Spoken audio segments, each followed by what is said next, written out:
out healthy recipes of food for thought, showing next on AHTV. First up, and you cook it just a little bit longer so that the milk solids in it get nice and toasted, and it brings this really lovely nutty flavor to everything. I love this stuff, and it is wonderful on popcorn.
Everybody, welcome to our program on African Health Television on TSTV called Clear on Health. We are here to educate you about, your health and things you should know.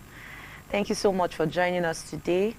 So today we're going to be talking about, diseases generally. Now, diseases can either be, sorry about that, I forgot to introduce my guest in the studio. Dr. Juwon, thank you so much for joining us. Welcome to the program. Thank you. Yes. Thank you. Okay, so we are talking about diseases generally. So we can have either communicable diseases or non-communicable diseases.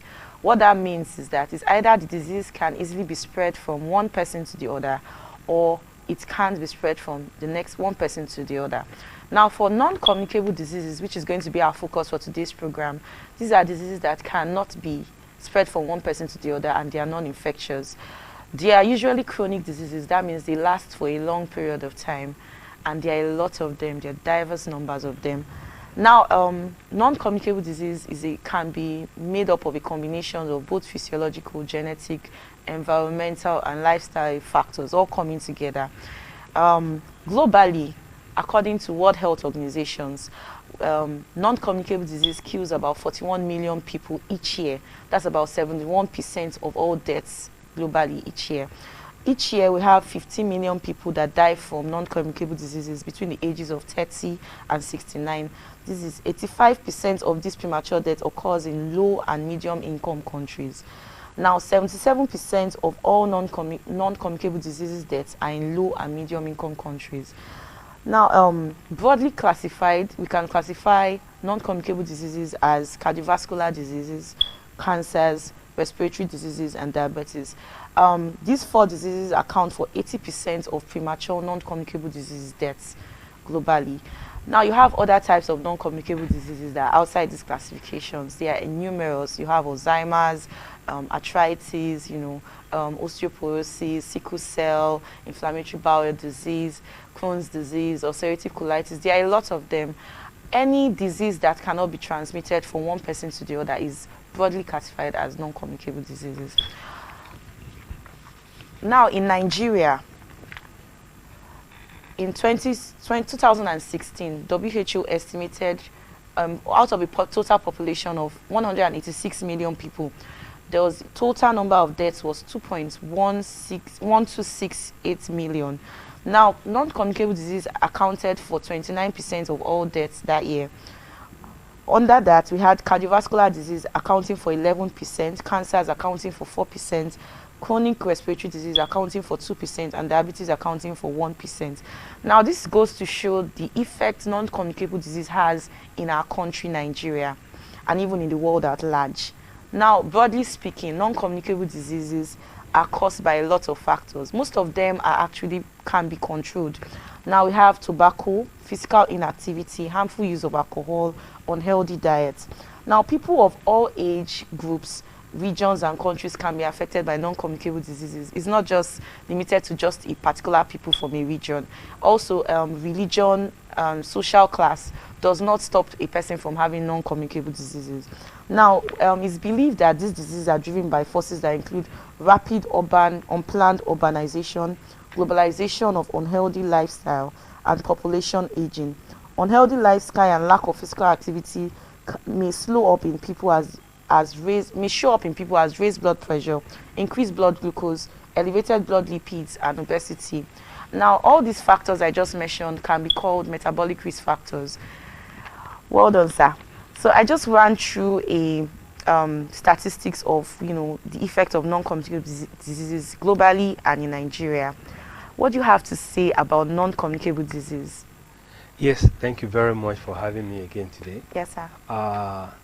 Like you defined, the idea of calling some diseases non-communicable means there are communicable diseases. Yes, sir. Like you've mentioned to us that there are some diseases that contact from person who is suffering a particular disease with another person that is not having it can be transferred. Yes. But the non-communicable diseases which you say we are focusing on today is the one that you cannot, the fact that I shake your hand.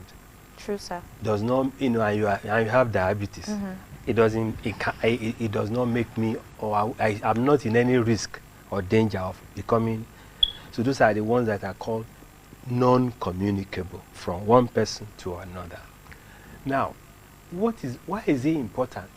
Because we started by saying there are so many things that can make make a person fall sick. Yes.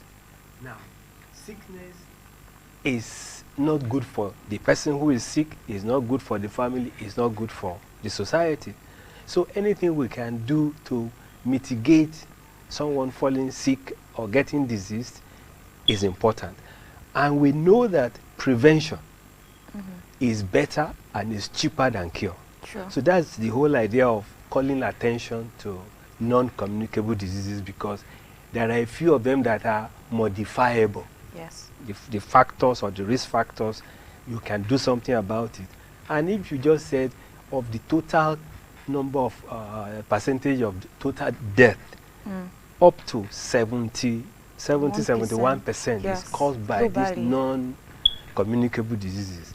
And we are saying that there is something that can be done to prevent or mitigate or reduce this percentage, then we should do it. So that is why it is quite important to look at this. And in fact, the Ministry of Health in Nigeria has a whole department for non-communicable diseases, because infectious diseases they belong to the communicable. But so it is good to just highlight this, the broad groups, yes, and look at what are the simple things we can do to prevent it. Because at the end of the day, what will help everybody and the society is to be able to screen, detect it maybe by screening, and provide palliative treatment for anybody who is having a non-communicable disease, while we focus more on what we can do to prevent someone who is not diseased from getting diseased. Like we said, there are factors, there are risk factors. Yes, sir. We said genetics, gender, these are risk factors, and environmental factors, then socio-economic factors. If we look at this, each of them, you cannot do anything about genetics most of the time. Yes. We discussed before that, but there are some that something can be done. For example, we know that genotype. And before you fall in love too far, check who check the genotype of the person you want to fall in love. That we can do something about. And if you're already a sickle cell disease, please be mindful of who you marry, so as to reduce the number. There are technologies now, but look at, there are some genetic disorder that is just due to an error in the genetics. Albinism, it's an error,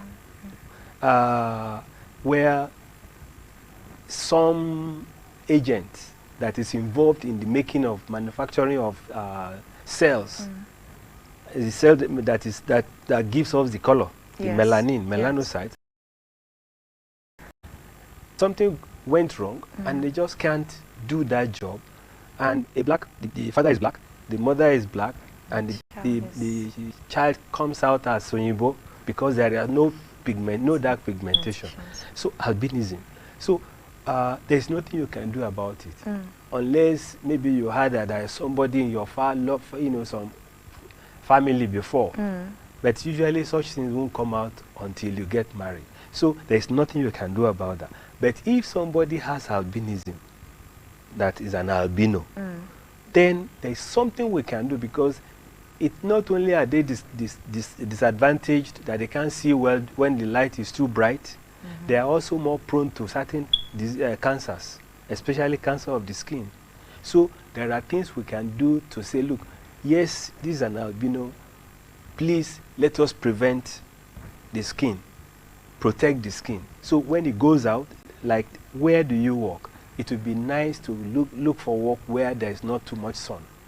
And if you must go out or work in the sun, please wear a cap every time. So that is one. There's another genetic thing that you can't do anything about, like if you have a Down syndrome. It's also a genetic problem where the baby is born, and right from the beginning, that baby is doomed to say he cannot develop at the rate that the normal rate. They have some special features in their face, some abnormalities in their joints. So what can we do? Well, we say it's an error, there's not much you can do. But we also know that giving birth at old age for both parents increases the chances of congenital abnormalities or such genetic problems. So as much as possible, we say if you plan to have children, and we love children in Africa, we should try and do it early, as early as possible. How early it is nobody will say this is the correct age, but as much as possible for women, it would be nice if you can start having your children before the age of 35, because they are called special names after 35. So these are some of the, and then even for a woman, because the trend now is we have IVF, which makes people that are not able to get pregnant naturally, it can help them to get pregnant. We are seeing some people that they are way past the age that we would say is usual or advisable to get children. Some have passed their menopause, and they still want to have children via IVF. Again, the advice is, please, try and accept that let a younger person donate an egg instead of your own egg, which may be old and or even not there again. So that's one thing that we can. So things that we can do something about, there are many. Yes, sir. And we know that if we can do something about such prevention, you can mitigate many of these, or good percentage of these non-communicable diseases. Like, for example, you mentioned that the environment, somebody's lifestyle, in terms of maybe eating correctly, also exercise, because lack of it is a problem and predisposes to problem later on, or disease later on. Use of tobacco has been proven without doubt that is associated with cancer, certain cancers. Excessive or dangerous use of alcohol is also a problem. So these are things that something can be done about them to prevent the person getting sick. even if my father is diabetic, my mother is diabetic, the chances of me getting diabetes is higher than somebody that the parents are not diabetic. But if I can do something, do exercise, watch what I eat, mind the portions, so that I don't get overweight, then I'll be preventing myself from getting diabetes.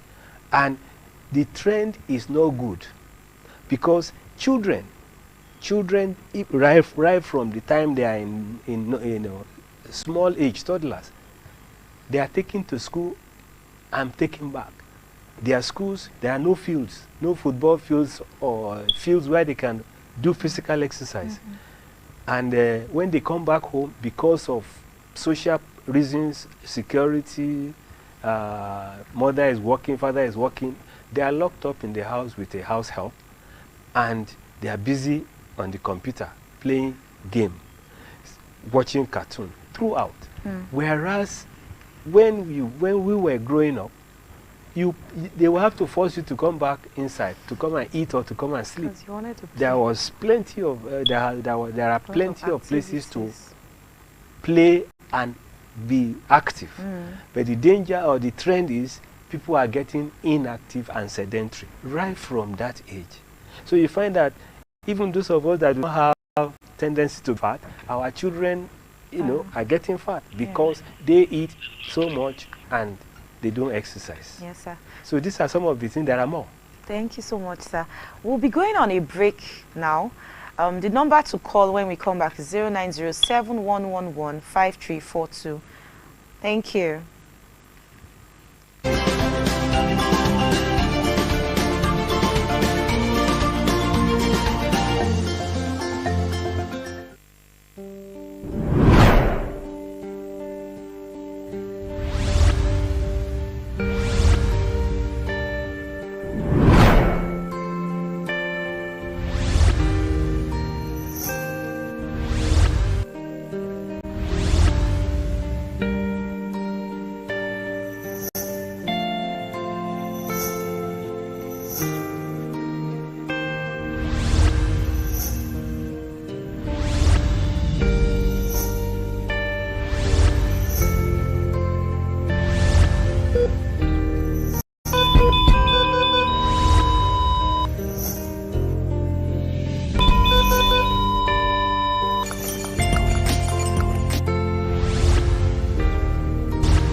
Welcome back, everyone.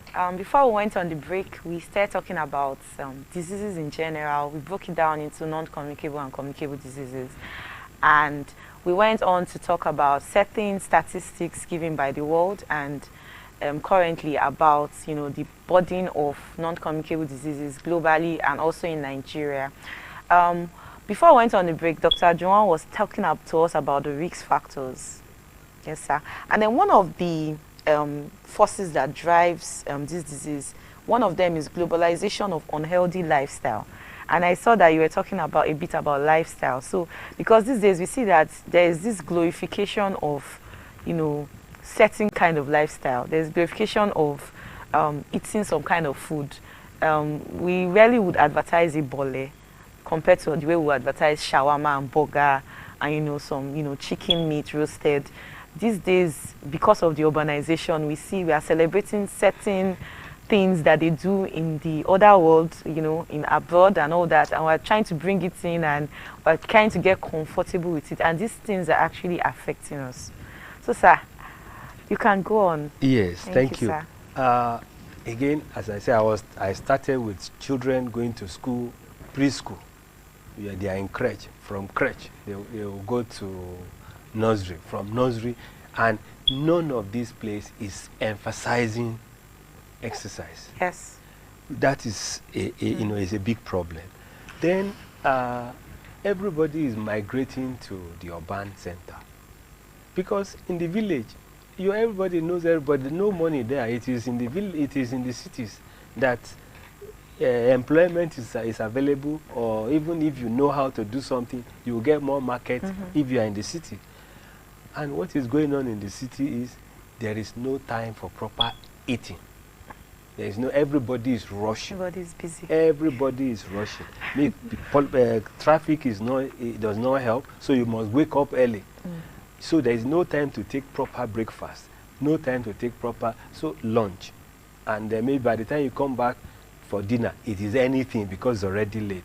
So it is affecting our eating habit. So you find that, and God is not crazy to have kept, to locate us where we are and give us the type of food that we have. But we want to look like a Westerner. Yes. We want to look like a European. We want to look like an American. So we copy everything, even when it doesn't make sense. Yes, you know, shawarma, there's Burger. another one where you put everything and it is pizza. Yes. Look, where is our own food? Where are our own fruits? Where are the snails? So it is unfortunate that we are copying, and we are copying blindly. Sure. So so it is important to know that if you do not sleep well, if you do not eat well, if you do not exercise well, you are simply opening yourself to diseases, especially the non-communicable diseases. So it is important that we must know that what you do can be a problem if you overdo it. What you don't do can also be a problem. Exercise happens to be one of them, and I don't think we can overstress it. Yes. Eating habit, we can also not overstress it. Alcohol is a topical one. Are you saying don't drink? Well, if you can. If you have not started drinking, please don't. If you are drinking, please cut down, because it has been shown without, quite certainly, that is overuse of alcohol predisposes to certain diseases. The liver is at risk, because the liver that tends to break down the alcohol we drink. So if you overdrink, if you overuse alcohol, then you are asking your liver to become diseased. Also, because maybe I should go to smoking now. Smoking affects the blood vessels. If somebody, if your the blood vessels get thin, if the blood vessel is thin, that is to say the lumen is thinned, then it means the heart will have to work harder to pump around blood through these hardened blood vessels. So it is a breeding ground for hypertension. So if you have hypertension, it further damages the blood vessels. Then we are now saying cardiovascular disease is a big problem. And that's why globally, and even in Nigeria, it is the cardiovascular or things that are related to the heart and blood vessels that account for the highest number of deaths, total deaths. Yes. So anything that we should do to prevent high blood pressure, we should do it. Stopping to smoke, that stop smoking, is one thing that we work in that direction. Yes. Also, rest, which is lifestyle. If you work so hard, or you live in a place and you have to make ends meet, we understand that, well, only one source of income might not make sense. Yes, but try and make up. If you don't sleep well at night, find a time, or if you can't sleep in the afternoon, then please sleep in the night. If it is difficult, then make sure that your weekend is free, that you can rest and because if you don't, and there's a tendency for somebody to become hypertensive, lack of sleep will also help it, and hypertension will come. Also, delegate. You don't have to do everything. I mean, there's a friend of ours that said, look, you know, I developed my blood pressure when I took on this particular responsibility, when he became a pastor. Then he became, you know, that's when the hypertension started. It's possible the tendency to be hypertensive is there. But if you now have to do everything by yourself, you are the treasurer, you are the Bible study, you are the... so it is a problem. So let us try and be moderate in our life and our lifestyle. So this will help in mitigating us from falling sick, especially the non-communicable or the chronic diseases. Well, we've talked about use of drugs. Yes. It is also getting is getting common. That's substance abuse, especially among the youths, because of peer pressure, because of social pressures. Like, look, I finished my degree, no employment. This is the second year. This is the third year after youth service. Nowhere to go. Many of our youths are drawn into using substance to make them forget this stress. It is a problem. In fact, another important aspect of the non-communicable disease is mental problem. Yes. Of course, it doesn't kill like the four big ones that you mentioned, that cardiovascular disease, chronic respiratory diseases, cancers, diabetes. They may not, but it is also a problem, which is a burden. It overwhelms the health system. So it is important that we take care of some of these social pressures. If you must leave your village to come to the urban center, just know that you shouldn't do it for too long. After some time, you made some money, maybe you should also find time to go home, go to the village and relax a little before coming back, because it is telling on our status, our health status. Yes. Right. Thank you so much for that, sir. We are expecting you to call in. Our number is 090-7111-5342. We want to know your views on what we've talked about. We want you to, you know, participate actively in this discussion. Thank you so much, Dr. Ajuwon, for that. We've actually talked about the modifiable factors, the things that we can manage, the things, and part of it was you went a bit into prevention, especially in the case of sickle cell, knowing your genotype. You know, you talked about even if you are, like, for the case of albino, you mentioned if the person is albino, you know how to prevent certain things from happening to your skin, because albinism is one non-communicable disease. Having a cancer is another non-communicable disease. So this is like trying to prevent it from deteriorating that far. So I want us to talk about the non-modifiable, the things we cannot control, because they are definitely part of our environment, you know. So, sir, I just wanted you to shed more light on the non-modifiable risk factors. Prevention is the biggest. When you say when there is nothing you can do about it, you have to walk in the sun. Yes. Because as a young man, you must walk. If you don't walk, it is a problem. So if you must walk, please dress properly. Where it requires for you to wear a helmet, please wear a helmet, because injury is also a non-communicable problem. So and employers are expected by law to reduce the risk their workers are having. The workers are also supposed to be sensible. You should be security conscious. If you say, you know, you are an electrical person, don't be too careless, because electrocution is a problem. Sure. And so if you cannot do something about it, well, you just make use of your sense to make sure you are not overdoing anything. Yes. Part of the things that I think we should also mention is don't take too much salt, don't take too much sugar. Okay. Even if there is no story, no history of diabetes in your family, or you are not aware of anybody that is hypertensive in your family, it is possible with time that you will have such a problem. Because if you overeat, you become obese. That is a problem. In fact, obesity has been said to be a risk factor for some cancers. So don't overeat. But even when you are eating, also there are certain parts of or certain food items that you should also not overdo. I have a few friends, I think I would just say they are lucky.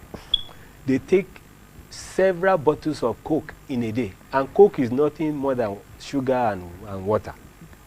And something to give it the color. So don't overdo it. Don't overdo it. Salt also, I also know of someone that, look, as soon as the food is served, without tasting it, it is to sprinkle salt. The advice is, if that is your own, bring it down one level. If you are the one that, look, it is when you taste the food that you now add extra salt. Also, go one step down. And am I saying don't eat salt at all? Not really, but just don't overdo it. Because if you are hypertensive, the noise or the advice they give to people that are hypertensive is that they should stop eating salt. That's not a very correct advice, because life becomes tasteless. And a patient gets to a point where they'll just say, look, I cannot eat salt, I cannot eat sugar, I cannot do this, I cannot drink, then what is life? So the correct advice would be, do it in moderation. If you are the type that without tasting your food, you just sprinkle salt, taste it first. If you are the one that will taste the soup or your food and add extra salt, don't add extra. Whatever is in the food, just take it as okay. And if your wife says, or if you say, look, you've put Maggi and the salt, there is no need to add extra salt. So those are things that you can do.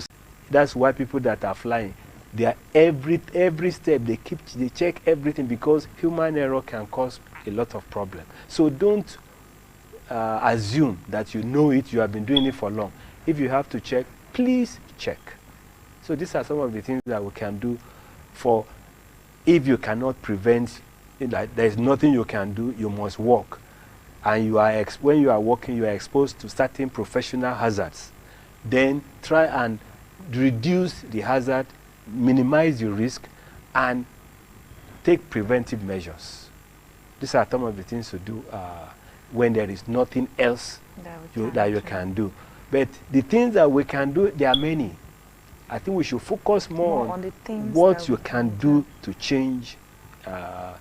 Like, we also know that certain cancers, they have been proven that, like cervical cancer in women, is a non-communicable disease, and it is almost certain that more than 90% of them is due to human papilloma virus. Yes. There's a vaccine that women or that ladies, before they get sexually active, as soon as they get sexually active, should take vaccine to prevent this human papilloma virus, which will prevent them from getting cervical cancer. Yes. Also, we said gender checking. Check the breast every month to see whether there is any changes, like lump or change in the nipple, the shape of the nipple or color of the nipple.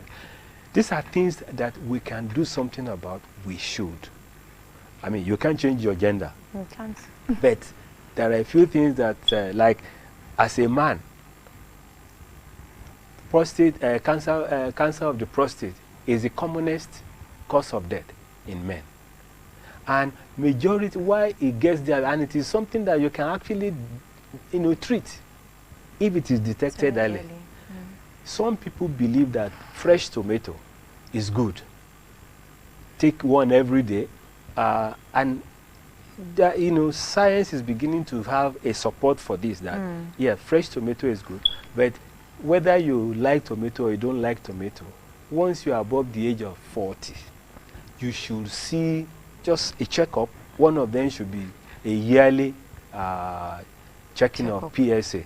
PSA is a blood test. You just take blood and check, and it's a, you know, check if the level is higher than what is normal. Then there is a red flag to say, look, maybe this prostate is becoming cancerous.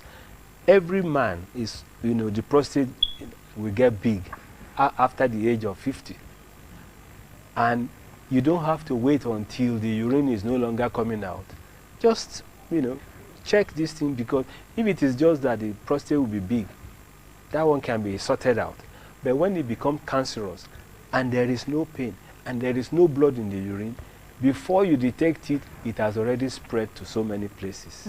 So it is something to do something about. That is something that we can do something about.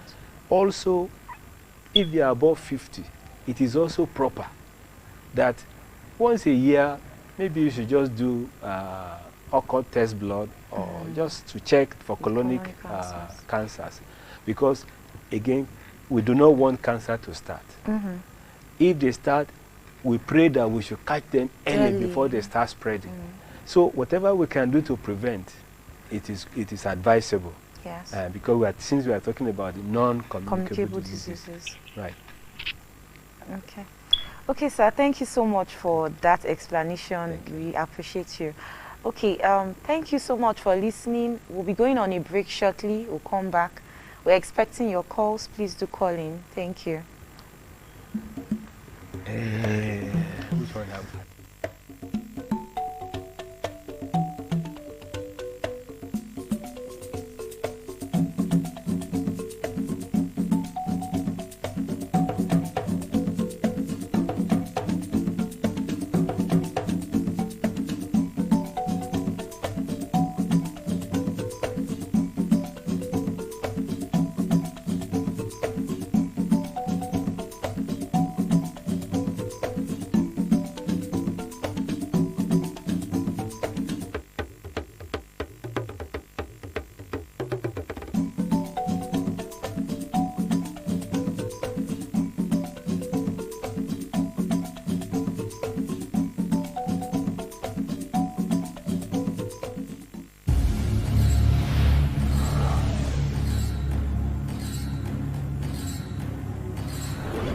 Check out healthy recipes of food for thought, showing next on AHTV. First up, and you cook it just a little bit longer so that the milk solids in it get nice and toasted, and it brings this really lovely nutty flavor to everything. I love this stuff, and it is wonderful on popcorn.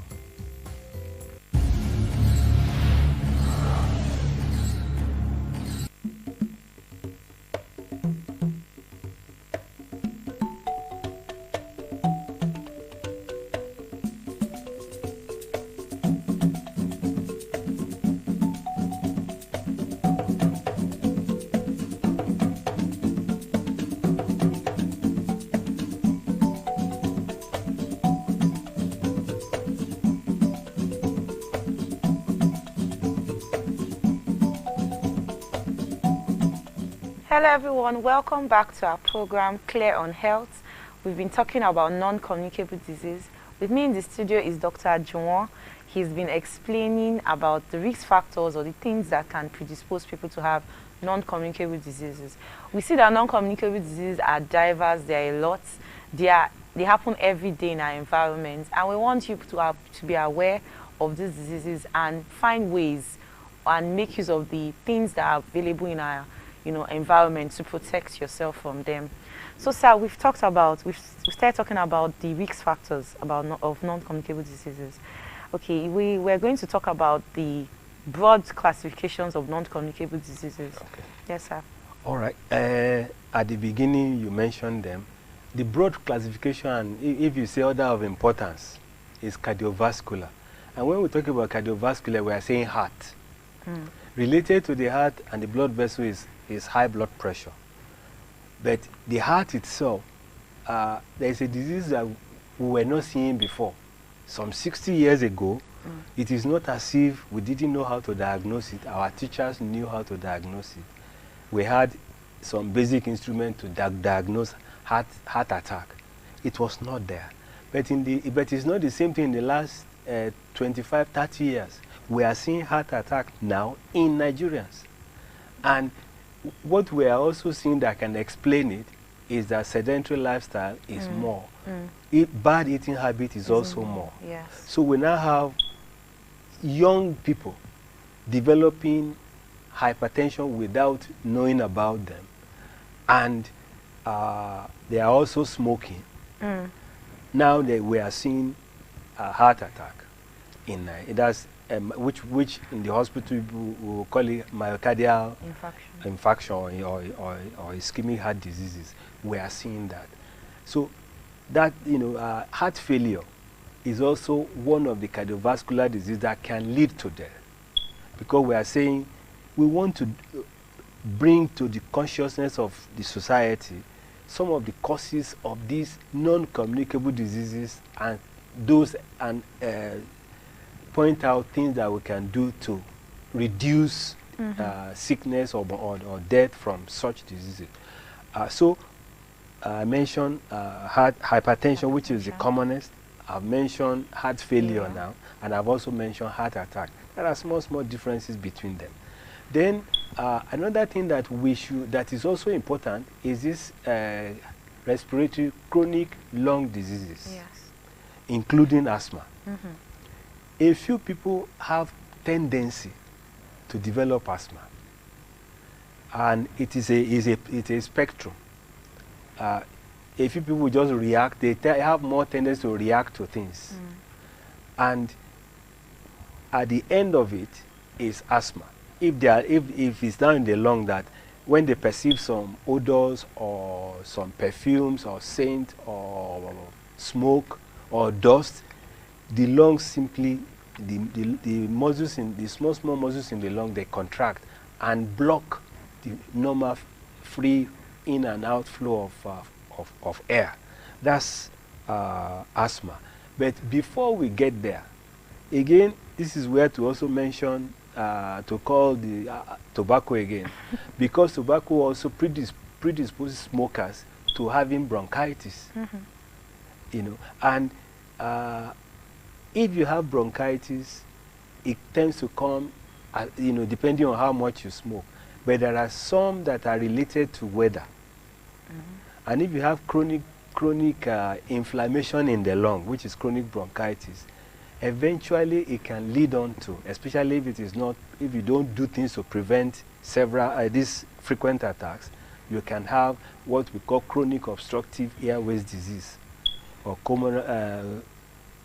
chronic pulmonary disease, which is also a cause of death. It can lead to death. So there are things where, that we should try to do. Let us try as much as possible to breathe clean air. But you can see many of the young people, construction site, dust is everywhere. They're either constructing road or building houses. We advocate that they should wear face masks just to prevent the lung taking in particles of this sand and dust, because eventually it goes to the lungs and starts inflammation inside the lung. And inflammation will eventually lead to fibrosis or scarring inside the lung. And the normal foam-like nature of the lung will now be lost. It should be able to expand when the air comes in and relax when the air is pushed out. But if you have particles, either from cigarette smoking or other types of smoke, and smoking can be the person smoking or the people around, which is a secondary smoking, all of them are exposed to this. We used to also see asbestos. People that, especially carpenters or stores where they sell asbestos, because it is still there. It has also been shown that after a long time, they also are prone to some certain types of cancers in the lungs. Mesothelioma, they call it. Right. So that is chronic. And then if you have asthma, so that you don't go on to develop chronic pulmonary obstructive airways disease, prevent attacks. An asthmatic can tell after some time, once you grow, old, you can tell, that's as an adult, you can tell that if anytime I come across this, I tend to have attack. As much as possible, prevent it. Even if it means changing of job, prevent it. And if you cannot do anything to prevent it, then see a doctor that will prescribe proper medicines. They call them bronchodilators. And when it becomes problem, or when it becomes more chronic or more frequent, they will also add certain other type of inhalers that will prevent the lung tissues from overreacting. Steroids, they call these ones. So it is good to take care of it. Prevent yourself from getting attacks. And if you are prone to frequent attacks because of either your job or something you cannot do something about, then arm yourself with the proper medications that will prevent attacks. So these are some of the things for the chronic respiratory diseases that also account for a large percentage of people dying. Yes. Yes, sir. Okay, sir. Thank you so much for that explanation. We've talked about cardiovascular diseases. We talked about chronic respiratory diseases. Another one, we've talked a bit about the cancers.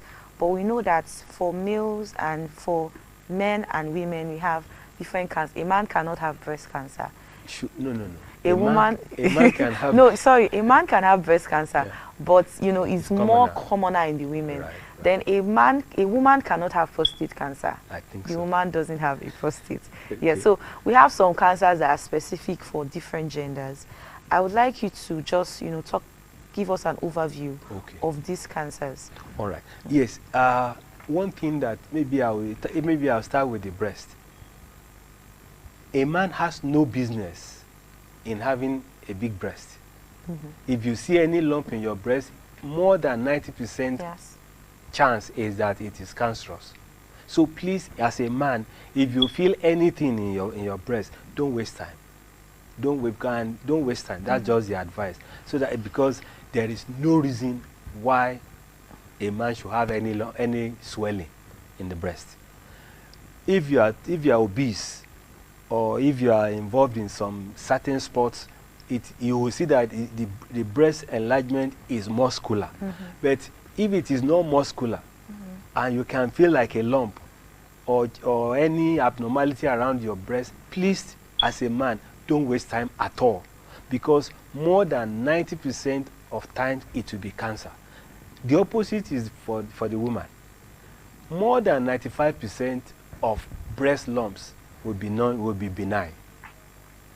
But because of that 5%, we still say, check. If you find a lump, it is a simple operation to remove the lump. It is better to still remove it than to leave it there, saying, well, it is likely to be non-cancerous.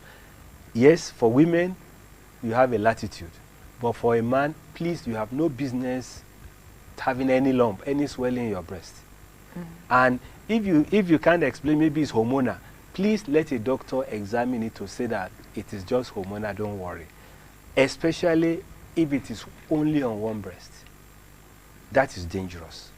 But if it is the two, there are a few hormonal problems, or even some, if you have a liver disease or some drugs, can predispose a man to having enlargement of the breast, which is, gynecomastia, we call it. Then, what is also peculiar to females is what we mentioned, the breast and the cervical cancer. Yes. I think breast cancer is higher than, I'm not sure now whether it is higher or higher than cervical cancer. Yes. I think so. Yes. So please check. And for cervical cancer, we can prevent the cancer by detecting the signs that it gives. Because unlike the man's prostate that is deep inside, we have access to the cervix in women. So it is recommended, I think, as from age 35, the mammography should be done once a year, and maybe that 35 or from 40, yearly pap smear, what they call it. That's a specialist will look at the private part, will expose the cervix and take a sample. They will see it and then take a sample and check under the microscope if there are signs, because usually there are signs that the cells are becoming abnormal. Yes. There are changes. So if you get that early, we can deal with it before it becomes real cancer. So it is important. Those are the ones that I can remember that For are women. gender. Yes, we also have, you have uterine, you can have ovarian cancer. Okay, yeah, uterine women cancers. also, in rare cases, it's not as common as Yes. those two. Yes. That's the breast commonest. is very common. And Cervix, cervix common. carcinoma of the cervix is also very common. But the womb itself can also become cancerous. So, how can one know? I mean, discharge, there are abnormal discharges. If you have a discharge as a lady, please don't ignore it. Yes, I see it around my menses. If you think this is different, it's not your menses, but you look at the discharge and maybe blood stain, it should ring a bell. Especially women that are advanced, maybe you stop menstruating and you now see blood from your private part. Yes. It is probably an indication that something is going on terribly. But if we go inside and find that no, there is nothing wrong, it's better. But don't assume, because it is common.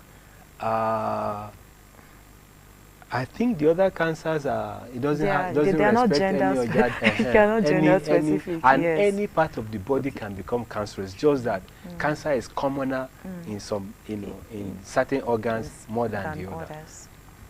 There is cancer of the eye, but it's not as common. Common. There's cancer of the throat. It's not as common, but it's... So if you have sore throat and you try to treat it, maybe you gargle with warm saline, and it is not going, 3 days, 4 days, please see a doctor. There are specialists of ear, nose, and throat. They will look inside and they will reassure you there is nothing to be afraid of. But it is better to go and say there is nothing to be afraid of, is okay, than to say, oh, if we saw you, you say it happened, that you saw it first 3 months ago, it's been going on for 3 months. And by the time you go there, they say, oh, it is late. We have to cut off this one. We have, and by the time the surgeons go inside, they may find that it has already spread. As I said, there is no part of the body that cannot become cancerous. There is cancer of the skin. Yes. And that's why I mentioned that for people that have pigment issues, they should please protect their skin, because skin cancer is commoner among the albinos. Okay. Thank you so much, sir, for that. Viewers, will be going on a break now. Remember to call in when we come back, 09071115342. Thank you so much.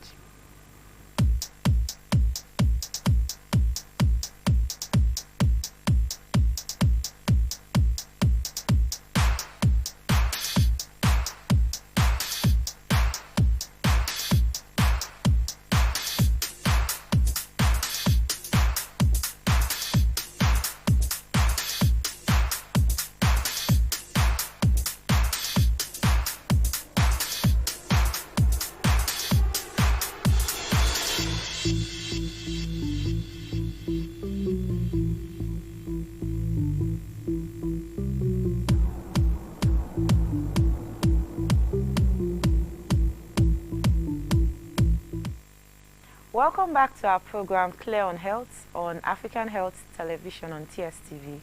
With me in the studio is Dr. Ajunwon. We've been talking about non-communicable diseases. So we just ran through the broad classifications of non-communicable diseases. We talked about the cardiovascular, we talked about the chronic respiratory diseases, we talked about cancers. And now the last broad classification is diabetes mellitus. So sir, I would like you to talk to us about that. Okay. Diabetes is a metabolic disease, and it's common. I think that is the reason why it would be nice that we should mention it. And the incidence is increasing. You know, the prevalence is increasing. It's not just increasing in Nigeria, it's increasing all over the world.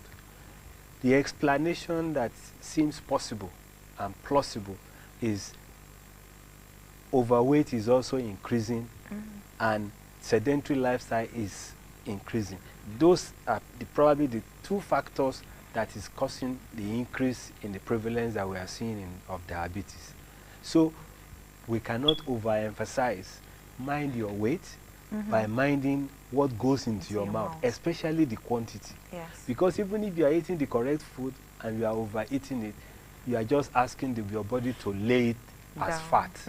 And fat is asking for trouble, because diabetes is always following fat, except in obesity, always following. So mind what you eat, mind the quantity of what you eat also. Also, exercise is key. And we should start early. Just like I said, children, we are predisposing our children to diabetes because they are likely to become overweight from inactivity, which is starting from that young age. And everything is motorized. Everything is controlled by, is being remote controlled. So we should do something about this. Yes. And diabetes is just, by definition, we are saying the sugar level in the blood is higher than what we expect. Everybody must have sugar. It's also, sugar and glucose are interchangeable words. Everybody must have sugar in the blood for you to remain alive. Sugar comes from the food, especially the starch, which is also called carbohydrate, that we eat. When it is digested, it becomes sugar, and the sugar flows in the blood. So sugar is very necessary, but there is a system that keeps the blood sugar in the normal range. We can overwhelm this system if we overeat, especially if you have the tendency, because it's one of the diseases that we classified as being familiar. It runs in the family. So if you know of anybody in your family line, uncle, aunties, parents, siblings, then know that you are also predisposed. So take exercise seriously, mind what you eat, especially the quantity and even the timing. Especially don't eat too late in the night. Don't eat heavy food in the night. And there is nothing like I have a sugar problem. There is nothing to be ashamed about. If you have been told that, look, we checked your blood sugar and it's higher than what it should be, we have repeated it, it is still higher than what it should be, you have diabetes. It's just the name we call it. So, and it is not a name, it's not something you will say, I have diabetes, and people will say, hey, yeah, there is no need. Okay. There is no need. Thank you so much for that, sir. Thank you so much for joining us today. We hope we have been able to enlighten you about non-communicable disease and the ways to prevent it. Please do join us tomorrow, even as we keep talking on this topic. Thank you. Thank you, Dr. Ajuwon, for joining us today. Thank you for having me. Thank you.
Check out healthy recipes of food for thought, showing next on AHTV. First up, when you cook it just a little bit longer so that the milk solids in it get nice and toasted.